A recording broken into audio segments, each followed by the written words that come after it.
Bonjour et bienvenue dans les coulisses de la Société de protection des forêts contre le feu dans le cadre de son 25e anniversaire de fondation.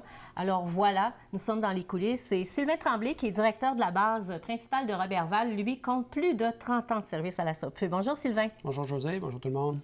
Donc, on peut dire que, Sylvain Tremblay, tu partages vraiment un historique de la SOPFEU parce que ça fait plus de 30 ans que tu y travailles. Bien, effectivement, ça a été vraiment l'essence de ma carrière. J'ai vécu plusieurs aventures, plusieurs épisodes. Également, au moins 2 types des organisations dont on va parler tout à l'heure.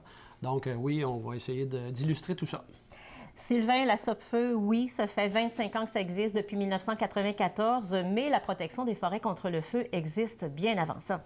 Bien, effectivement, il a fallu quand même, dès les débuts de la colonisation, on parle en région, dans toutes les régions du Québec, les colons défrichaient les terres, les colons brûlaient des abatis et vraiment, dès le début aussi, il y avait des exploitations forestières. Donc, on a dû mettre en place des mesures pour s'assurer que le feu ne causerait pas de problématiques à l'approvisionnement en bois, mais également que les feux ne causeraient pas des menaces aux colons qui étaient en place. Bien, justement, ici, on est dans la région du Saguenay-Lac-Saint-Jean parce que la base principale de Roberval est au Saguenay-Lac-Saint-Jean, à Roberval. Et on a connu le grand feu de 1870 ici. Oui, un feu historique pour la région du Saguenay-Lac-Saint-Jean et aussi pour la protection au Québec.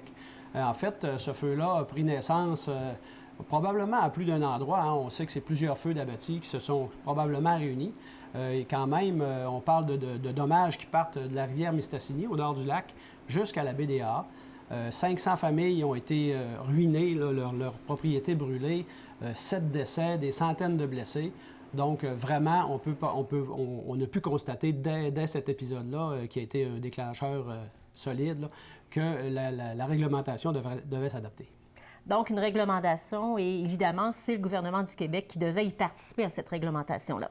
Oui, le gouvernement du Québec, à ce moment-là, avait mis une taxe de feu pour commencer à mettre en place des mesures, engager des garde-feux, etc. L'organisation formelle a pris naissance suite à ces feux et à d'autres feux qui sont survenus en province. Mais dès 1904-1905, on avait déjà des permis de brûlage, on commençait à combattre les feux. Et dès 1905, une première restructuration de ces efforts-là nous a amené à une organisation déjà un peu plus formelle. Donc, Sylvain, oui, on protégeait la forêt contre le feu avec une taxe concernant le feu. Le gouvernement du Québec était partie prenante avec les communautés, mais c'était pas encore assez là, pour protéger la forêt contre le feu. Il n'y avait pas vraiment d'organisation formelle. Non, et l'industrie forestière s'est impliquée, a même demandé au gouvernement d'abolir la taxe de feu comme telle et a demandé de s'impliquer encore plus concrètement dans la protection. C'est ainsi que dès ce moment-là, dès 1905, chaque concessionnaire forestier était responsable de la protection des lots pour lesquels il était permis de couper du bois. Alors, on avance un peu dans l'histoire. On est aux alentours de 1905, mais 1912, il y a quelque chose de marquant également concernant la protection de la forêt contre le feu. Oui, parce qu'encore là, dès le début, on a plusieurs balbutiements. On fait des efforts pour arranger le système et on a la création des premières associations de protection, donc la Sainte-Maurice Forest Protective Association et la première association de protection des forêts au Québec. C'était vraiment mené par les concessionnaires forestiers du coin qui se sont rassemblés. Donc, on passait de plus d'une centaine de concessionnaires qui protégeaient les forêts à moins de 35 organisations d'associations au Québec. Et pour la petite histoire, bien, je disais tantôt la Sainte-Maurice Protective Association, bien, je peux vous dire que même j'ai vu encore dans les années 60, ces associations-là faisaient leur compte-rendu de conseil d'administration 100% en anglais. Donc, vraiment, on était à une autre époque. Mais on se rappelle que l'industrie forestière, à ce moment-là, était vraiment dirigée par des anglophones. Et c'était nécessaire parce que, oui, il y avait le fait que la foudre pouvait mettre le feu à la forêt, mais en Mauricie, on faisait du transport de bois avec les chemins de fer et le chemin de fer pouvait mettre aussi le feu à la forêt. Tout à fait. Il y avait plusieurs causes et il y en a encore plusieurs aujourd'hui. Et il faut aussi souligner que ce modèle-là d'association s'est perpétué graduellement dans le temps. La collaboration entre le gouvernement et l'industrie forestière est vraiment de longue date depuis ces associations-là. Et encore aujourd'hui, on le retrouve dans ce modèle là, sous la SOPFEU, alors que le conseil d'administration de notre actuelle organisation est formé de membres de l'industrie et du gouvernement. Donc, on a 35 associations. C'est sûr qu'à un moment donné, on protège, on est de façon territoriale. Alors, on rétrécit encore l'entonnoir pour une meilleure amélioration des services de protection de la forêt contre le feu.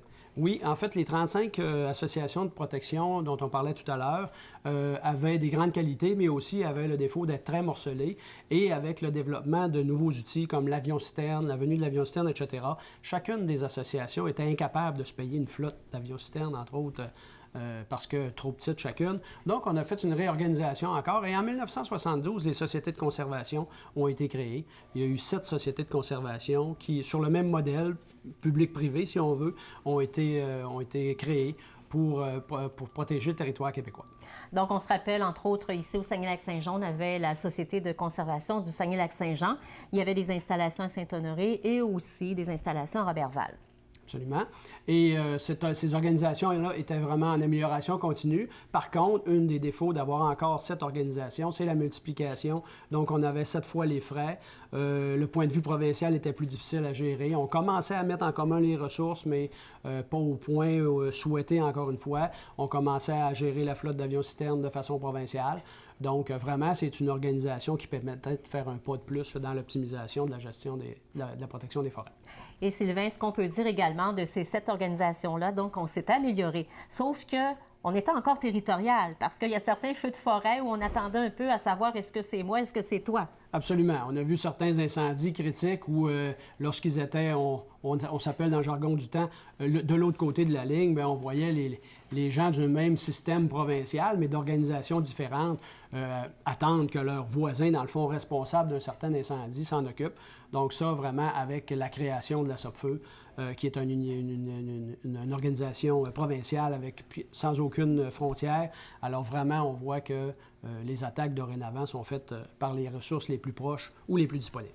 Donc, 1994, on décide finalement de s'unir encore mieux et d'avoir un portrait qui représente évidemment depuis 25 ans la protection des forêts contre le feu au Québec. Exactement, la création de la SOPFEU en 1994 pour aller améliorer et donner encore un nouvel élan. On avait encore des nouvelles technologies, les réseaux informatiques, les télécommunications, encore une fois des impératifs de coûts pour mieux gérer provincialement ces ressources-là, continuer à améliorer l'utilisation des ressources terrestres, l'utilisation avion-citerne.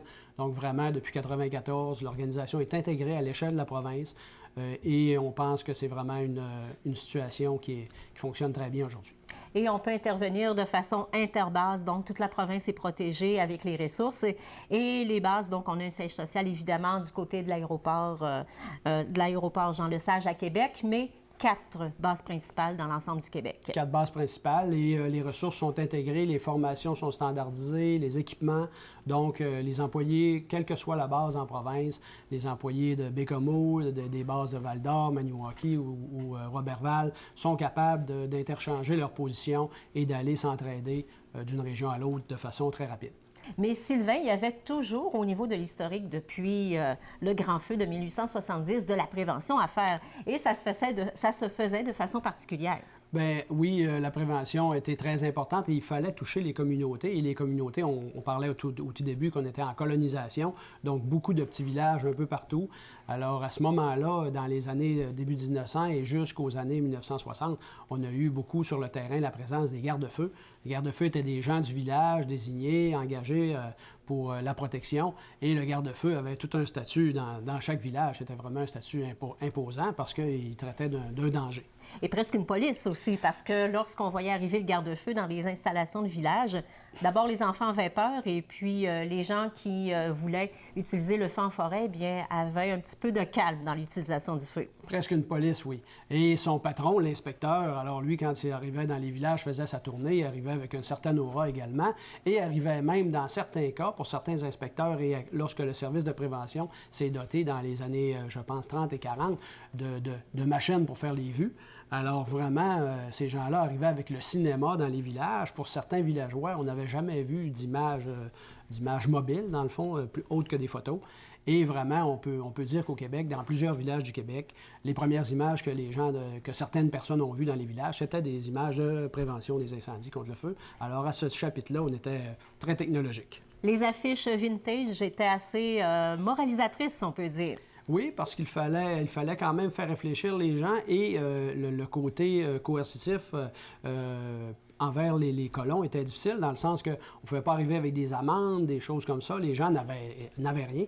Donc, on allait beaucoup sur le côté moralisateur et sur la crainte du feu, plus que sur l'éducation à ce moment-là. Oui, parce que sur certaines affiches, on voyait même le diable qui était représenté, évidemment, qui mettait le feu à la forêt, mettait le feu au campement ou à la maison. Et détruisait les biens des gens et les biens des voisins. Donc oui, on faisait appel beaucoup à ce type de moralisation. Et pourquoi parler de prévention? C'est parce que plus de 70 des feux sont de cause humaine, donc pour être évités. Et évidemment, on a toujours un service de prévention et des communications à la SOPFEU. Oui, c'est un des services qui est là vraiment depuis le début. Quand on parle historiquement, on a vraiment commencé au Québec avec la prévention. Ensuite, la suppression des incendies a commencé. On a eu des tours aussi. La détection s'est débutée il y a plusieurs années avec les tours de garde-feu. Aujourd'hui, on est passé à d'autres choses avec l'aviation, etc. Donc, vraiment, c'est un développement graduel qui s'est produit là, depuis le temps. Donc, on se développe au fil de la technologie, que ce soit pour notre intervention, l'anticipation et la prévention. Merci, Sylvain. Merci beaucoup. Bonne journée.